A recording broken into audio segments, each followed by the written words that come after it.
English with deck. Oh, hello there. How are you today? Oh, yes, that is spiffing. Oh, my dear. Oh, how horrendous. Oh, fantastic. Oh, stupendous. What? Balderdash! No, it's just me. Don't worry. But if you recognized any of those phrases, those greetings, those words, well, good for you. And if you didn't, and I don't blame you at all, those were very old fashioned, quite sophisticated phrases right there. You know, very stereotypical, well-spoken British English phrases, which honestly do not get used, at least in 99.99999% of daily life, maybe a very, very small number of the population of English speakers in the world would speak like that in and actually be genuinely serious. But You know, English language, especially British culture, has a reputation for being quite polite. You know, please, thank you. Remember to say your P's and Q's.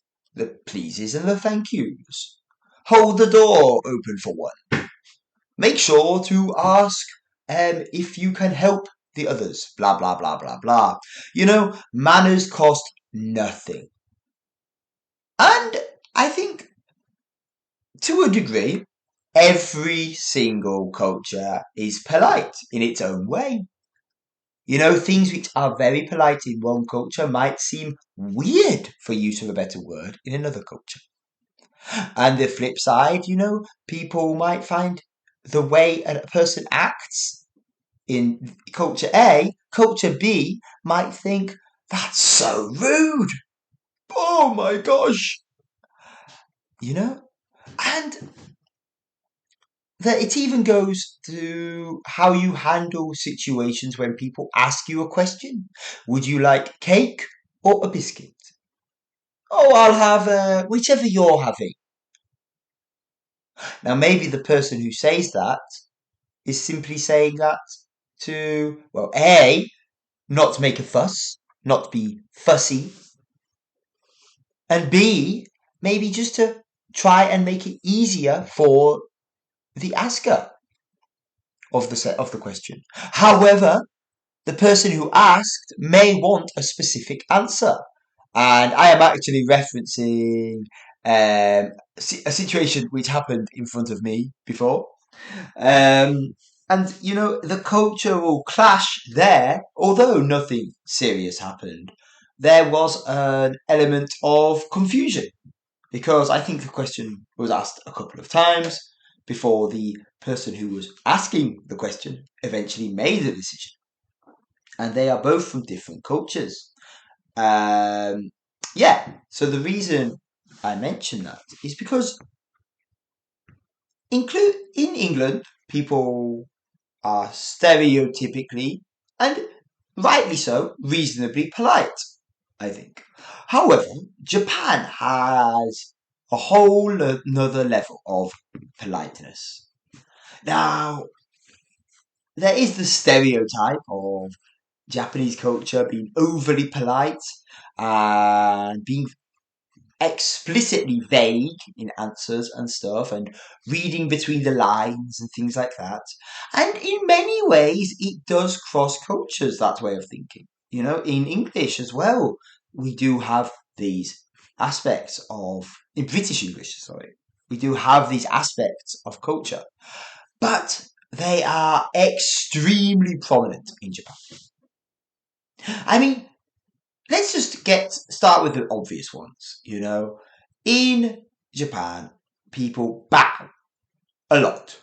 In fact, bowing is a greeting and a thank you and many other things in between. It's very rare to actually shake hands with someone, you know, and that took me a while to get used to. It did, it really did. It feels very natural now.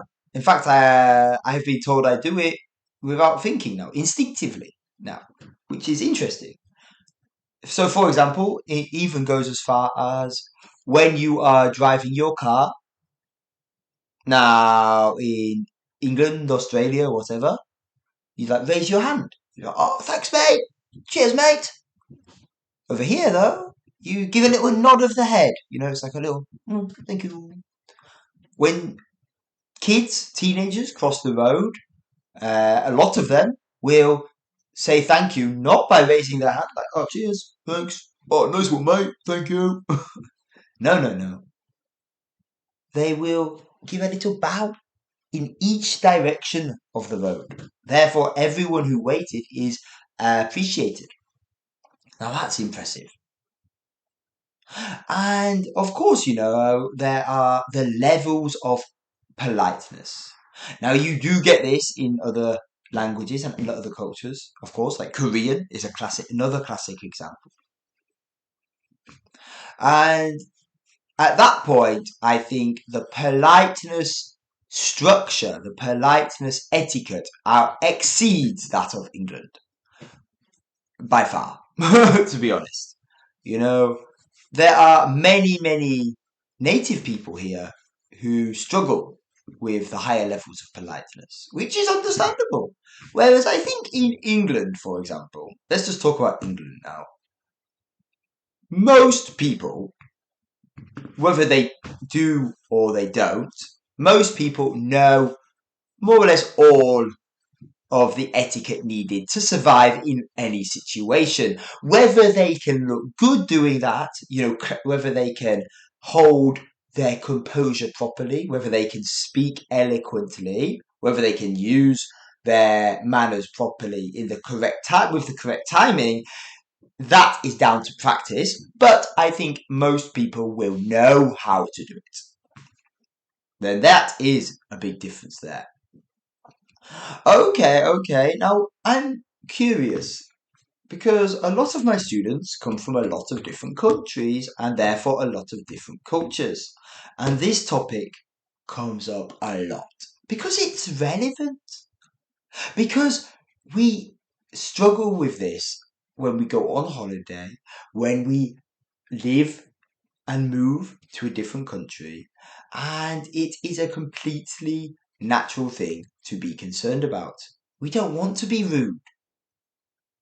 We don't want to make for use of a better word, we don't want to make an ass of ourselves. That's a way of saying make a fool of yourself in English. And what happens if we do make a fool of ourselves? We feel embarrassed, and we don't want that. But that is how we live and learn.